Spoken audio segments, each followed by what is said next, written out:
very own Cameron. Welcome to Knotfest Daily. How are ya? I'm good. I'm good. I'm very excited to be on here. I'm feeling hyped. It's good to be able to talk about all our new stuff we got going on. Yeah, you must be absolutely psyched right now because you have so much going for you. Of course, the release of your debut album is quickly approaching, and fans are just absolutely psyched to hear the whole thing. I'm seeing you guys, like, your feeds are hopping. It's crazy. Plus, you, of course, announced a UK tour for November just yesterday where you'll be able to play these songs live. So, does it feel kind of surreal that you're finally about to just unleash the entire record into the world? Yeah, it feels absolutely bonkers. That's my main word I'm using for it all because So it's good. like so much has come about in such a short space of time. Like we recorded this album about we've been writing it for about a year and a half, and we finished it in 2020. We had some lineup changes, and it's been a long time coming. But to be able to announce our UK tour, announce the record, and we decided, us and Hopeless were like, yo, let's not make people of Gloom Worldwide wait for like say like 2 or 3 months, which is a normal kind of roll out for an album. And we're like, yo, just give them a month, and I hope everyone appreciates that we're just pushing out there and letting everyone get the music in time. One thing I wanted to bring up, and we were just jamming to it a couple of seconds ago, but you recently did drop Obliterate, and this is just crushing it online. It features Ollie from Bring Me the Horizon. So, how kind of excited were you just when you locked him down for the song in specific? Because that's just such a huge and awesome get.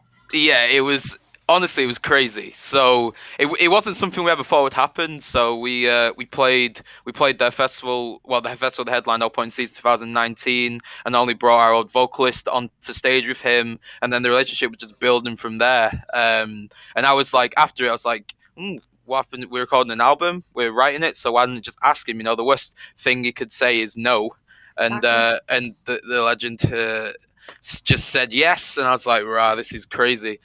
Jumping about everywhere because so like it's been a life changing feature for us, and I'm so thankful to Ollie that he put the he wanted to do it with us, and he's been so kind and incredibly humble because he's just he didn't need to share anything. He could have just done it and then just left it, and he's been so involved in the process. He was so involved with his part in the song as well. He didn't just send something off and make us work with it. He wanted the part to work with the band. You know what I mean? Because it's not just a normal feature, as normal features are. The feature has their own part, and then it's the rest of the band. Because I guess that's what a few people were thinking. Like they were waiting for Ollie to have a build up, and then a build up with the guest feature before a breakdown or whatever, which is what normally happens. But how us and Ollie wanted to do it was we wanted it to be a collective It's intertwined. performance. Yeah, so that it feels like it just feels great. It's catchy. It's a catchy hook, and he worked with us to create that. And yeah, it's and he was also involved with wanting in the mix side of it. So he was like, Oh, "Oh, really? could it be a little high? Could it be a little lower in vocal mixing and stuff?" And that's how involved he was. And for him to be so involved in our band when we're nowhere near as big as him is, I can't thank him enough. Definitely. You know it's a banger of a track when they actually want to be that involved. And when I'm listening to the song, I mean, it's incredibly heavy, chaotic, but also at the same time, like intriguingly melodic. And I love how it's about, or at least my takeaway anyway, just about someone who's kind of there for you, but now they've turned into something else and you just don't need it anymore. You're kind of done with all the bullshit. So, what made you guys want to write about this and have an anthem in a sense of just telling someone to bugger off? Yeah, so in the world we live in, it's not an easy place to be in. You go through all these different emotions, especially with Rona, as we call it here, coronavirus, all that.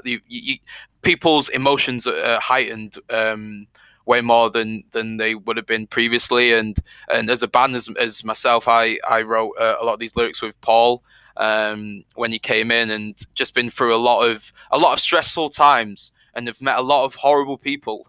And we wanted to write from the heart because we used to write conceptually, so it used to be kind of like a story, and just just we hadn't we're still young. We're not old. I'm 23, so I haven't been through actually well, I have now, but previously in our older stuff, we haven't been through real life situations to really be able to write about them.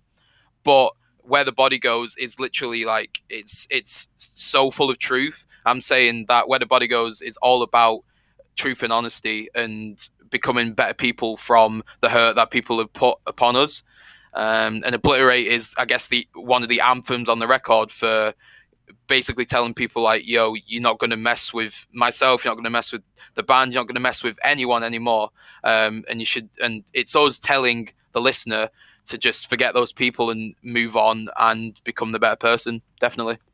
I'm glad that you brought that aspect up because it kind of did tie into something else I wanted to bring up. And it was the fact that a couple of days ago you did an AMA and you shared a quote, which was one thing we forgot to say to those people who want Lotus Eater to write actual songs. Where the Body Goes is full of them. So were you kind of just dealing with a lot of those really shitty people and just kind of like weird trolls as of late, you know? Like I see the support and just the outpour of love you guys are getting, but it's the 99% of fantastic stuff. The 1% always stands out to you where Oh there's yeah, the harsh that is love. something that Drives me is, nuts. yeah, exactly. It's so frustrating because you so there's so much positivity in the world in terms of music and everything, but because of the anonymous side of social media, people feel like they can say whatever they want, Yeah.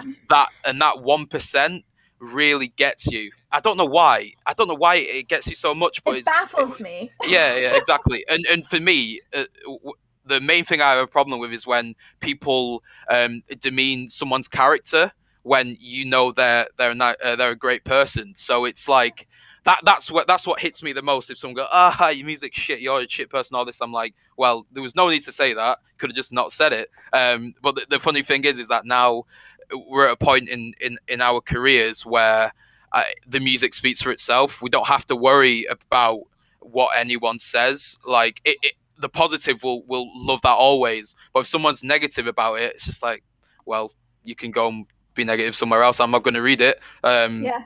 I only check positive things, and something I've learned is to just look at the positive sides of it, and I don't read YouTube comments, just because of that. Smart. I've realized it's like, you just don't need to. I see like my friends send me the great comments. There was actually one comment that was my dad actually told me about it. It was, so the song ends on "Thank You," which is one that I think one of the coolest things the lyrically that we've done. And the comment was the timestamp for "Thank You," and it was like, all I want to say to you, Lotusia, is this timestamp, and it's like, thank you. Oh, that's Yeah. awesome. And that is one of, when people are that creative, to think of something nice to say, I'm like, that's the good side of the world, and that's the only thing I focus on.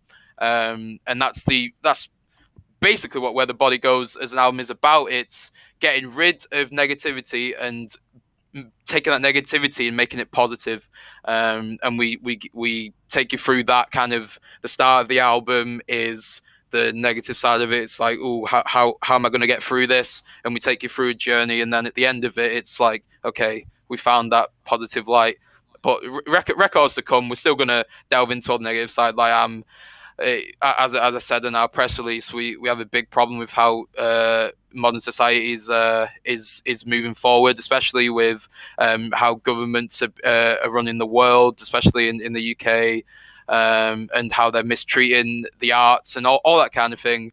And yeah, it's just good to have things to talk about. We've grown up. As people, the music has grown up from what it used to be. The as what we said at the start with your question, that we I said on Twitter, to the people who we don't write songs. Well, there are 10 real good songs on the record, and it's just, yeah, to them, like, you're gonna get what you ask for. I guess when you're younger, all you want to write is riffs, right? And all you want to do is have mosh calls, and all you want to do is just have that pit the whole way through.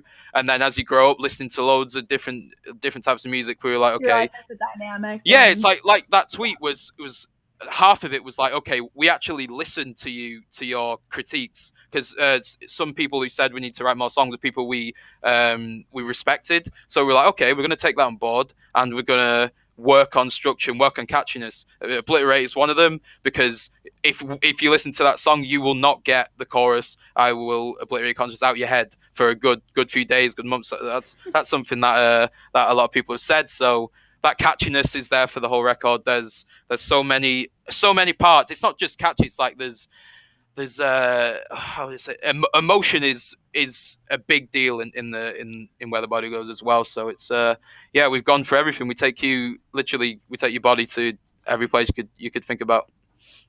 I love hearing you talk about it because you're just so passionate. Like as soon as you kind of Yeah. had you finished with one thought, I could tell right away something else sparked it. And it's I love interviewing people because of that. Like of course you're out there doing your thing, it's what you love, but hearing the behind the scenes of it and everything, like that's what I'm all about. So the last thing I wanted to ask you, I can obviously see that you have a gaming setup there, and when I'm listening to some of the songs, some of it did kind of remind me of video game soundtracks. So was there any inspiration taken from those when it comes to the single or breakdowns or just anything else on the actual album? Yeah, so Doom is one of our biggest influences on the synthesis on the record, or the synths we used.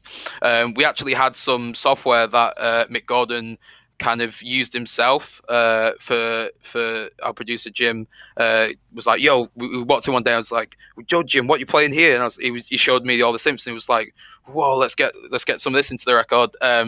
Because yeah, so we used to be a band which uses the Digitech whammy. We have a song called Gloom, which is like wah, wah. And Yep, on this record, we're like, okay, let's.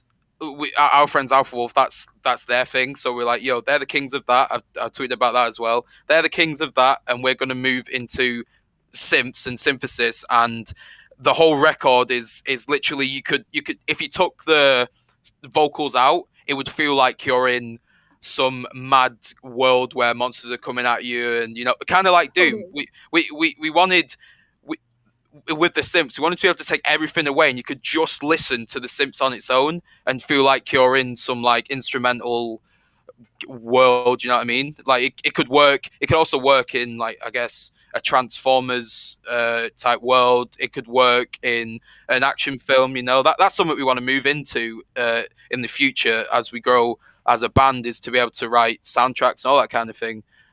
Because with our music, we do play metal, and it's not the most mainstream thing in the world. So you've got to kind of move in different directions.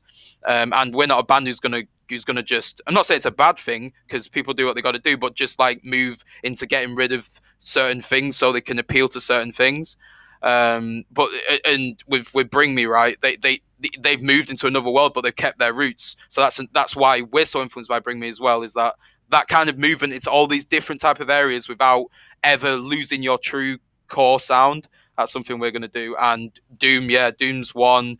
Resident Evil, in terms of visuals and stuff, especially our tour poster, that was based off Resident Evil That makes artwork. sense, yeah. Yeah, and yeah, just cool vibes really is all we go for. And it's a pain because it's not the easiest thing to do at all. Because I have an idea, and I'm like, okay, the first thing I think about is, has anyone else done this?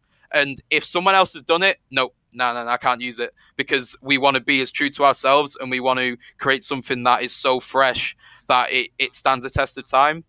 And I generally feel that where the body goes is a fresh thing that when you listen to it in full, which is, we also wrote it like that, so you got to listen from front to back. There's no stops. It takes you through a whole world, and it's what we wanted to do, and we wanted it to be as fresh as possible. And we definitely feel that it is something that you will never have heard of before in full. There's influences, of course. And as my teacher used to tell me in school, everything's a remix. So to me, there can't be something completely. It's like, there can't be something completely original. But if you turn it into something new with your influences, that's when true and amazing art is created. So I hope everyone thinks that we've done that. Definitely. 100%. It's very interesting to hear you talk about it because I think the most important part, whether it's being in a band or interviewing or whatever the creative thing you do is, it's of course being genuine, but always continuing to grow and move forward and not being complacent. And it really seems like you guys are doing that. So I just want to say thank you so much, Cameron, for coming on, for talking about everything that you guys have done in the past and everything that's on the horizon, because it's such an exciting time for you. So thanks for joining me today. No problem. Oh, thank you very much. Thank you for listening. Of course, everybody, this has been Cam from Lotus Eater. Of course, be sure to spin their brand new single Obliterate and catch them in the UK this November. It's going to be a fantastic tour. I really wish that I could come and see you guys, but hopefully when the world opens up, we'll see you over here in North America soon. But Exactly. again, everyone, this has been Lotus Eater. Thank you so much, Cameron.